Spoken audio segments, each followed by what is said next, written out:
Carl Topping. He looks like the average person you would expect to see at a shopping center. And that's the way he likes it, because it helps him in his work. Oh yes, he's very good at what he does, but he never seeks publicity. In fact, he avoids the spotlight. Self-assured, experienced, he scorns us all as he applies his skills to the job at hand. Carl Topping can break in, start, and drive your car away almost as quickly as you do it with the key, and no one can accuse him of carelessness. His accomplice usually is right behind him to create a diversionary action such as blocking traffic if necessary, but that need is rare. In nearly all instances, the stolen car is heading toward its destination before the owner realizes it is missing.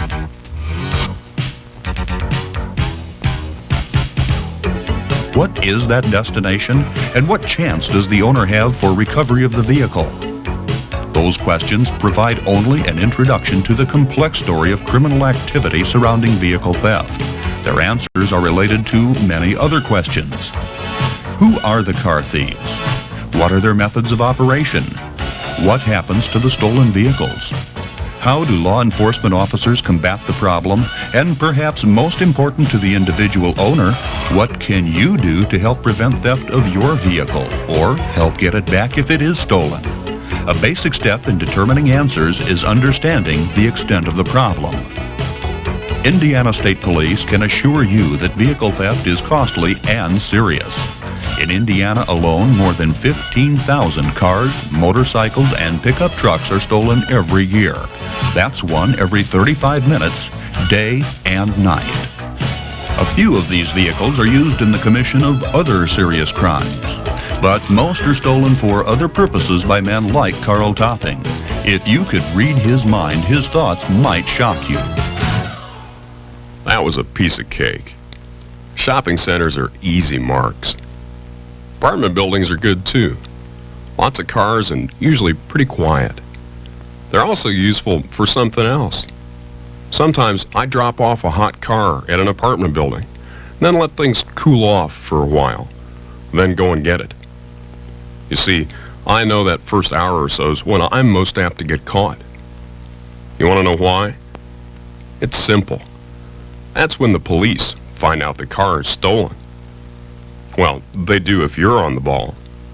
When you telephone the state police, the city police, or the sheriff's office, an officer arrives on the scene in minutes. So you give him the license plate number, a full description of the car, including exact colors, decals, white wall tires, identifying marks like numbers that you've etched on it, or even dents and scratches. And all that stuff's going to be dispatched in no time. Every cop in the area. A light blue Cutlass 1980 model with license number Indiana 93 S Sam. But hey, a lot of you won't move that fast.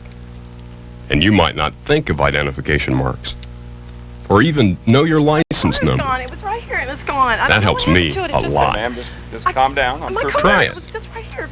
What makes your car look different from every other model of its kind? It was just right here. Okay, what's your license plate number, ma'am? I don't know, but Betty, what's my... It's gone. I don't know. I don't know what my... In fact, some of you still leave your keys in the car. Now that really makes it easy for the joyrider thieves. They're the ones who grab your car just for fun.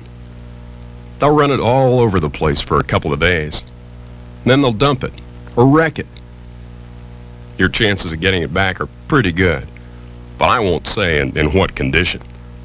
They're strictly amateurs. Most of them get caught. But that doesn't help you or your car much, does it? Now me, I work with professionals. This baby's on its way to a chop shop, and nobody's going to recognize it by tomorrow.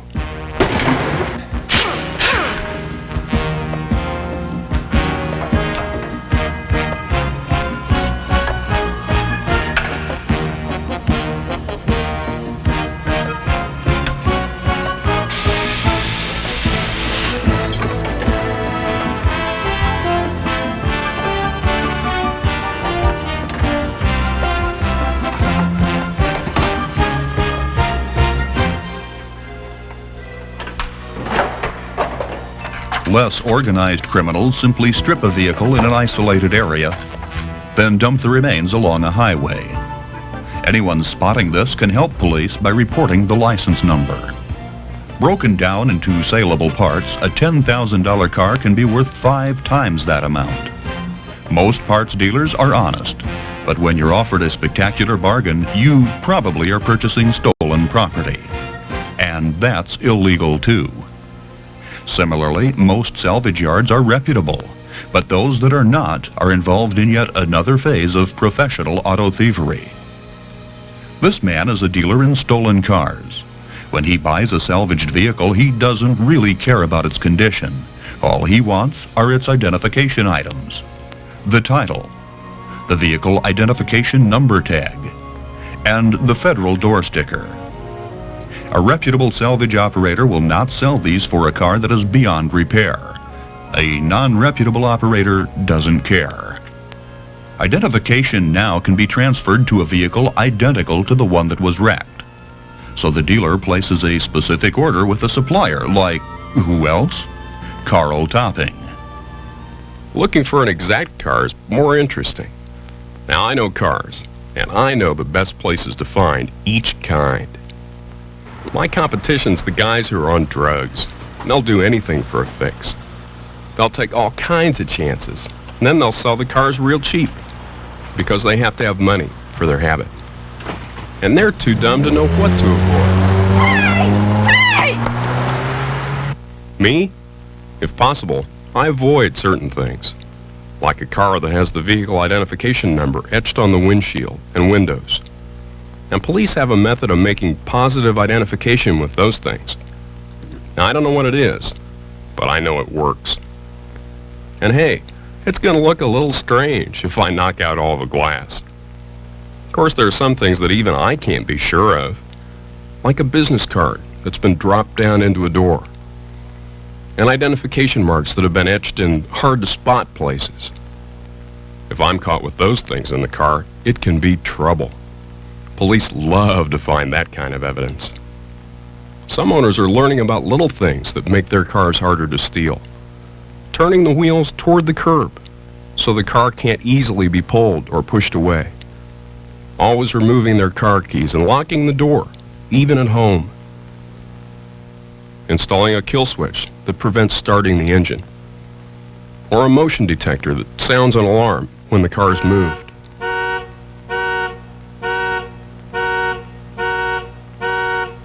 Those are very effective against the amateurs. And even us pros would rather grab an easy one.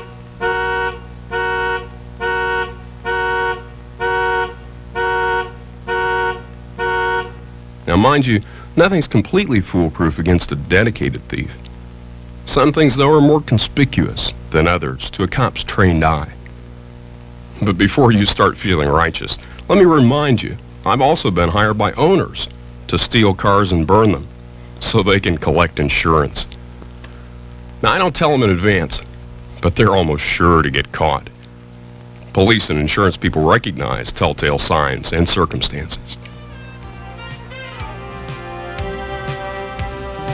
The popularity of high-priced cars has led to an advanced type of theft called the body swing.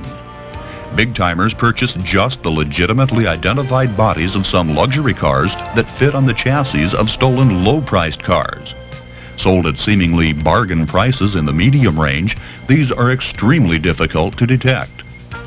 Investigative methods improve also, and public support becomes increasingly valuable. You can help police and yourself by taking part in a neighborhood crime watch program and by using a proven method of identifying your vehicle. Statistics show this kind of program greatly reduces losses due to theft. It even helps to know the brand of your battery and the stations your radio push buttons are tuned to. Never leave the title in the car. Only the registration needs to be there. Get a title trace at the Bureau of Motor Vehicles if you're buying a used car. You can then check with the previous owner to make certain the odometer hasn't been turned back and that other claims are legitimate. Keep information on the color, year, make, body style, and license number of your vehicle in your wallet or purse. Buy parts only from legitimate dealers. Don't give receipt and warning. Okay, thank you. Thank you. Through the years, vehicle theft has progressed from petty corruption to the scale of organized crime, costing the American public some $5 billion a year. Its criminals range from the joyrider to the polished professional. In the middle are hundreds of habitual thieves continuously on the prowl. Darkness is their favorite cover, yet they're brazen enough to steal in broad daylight. Cities, understandably, are their favorite haunts, but they're at work also in small communities and farm areas in every county of Indiana. Although most of the thieves are men, they sometimes are assisted by women. And like most other criminals, they have no feelings of shame. Your loss means nothing to them. Apprehension is the only thing that will halt the criminal activities of a man like Carl Topping. You buy your car. I get mine for nothing. Only trouble is, I don't get a chance to use them anymore.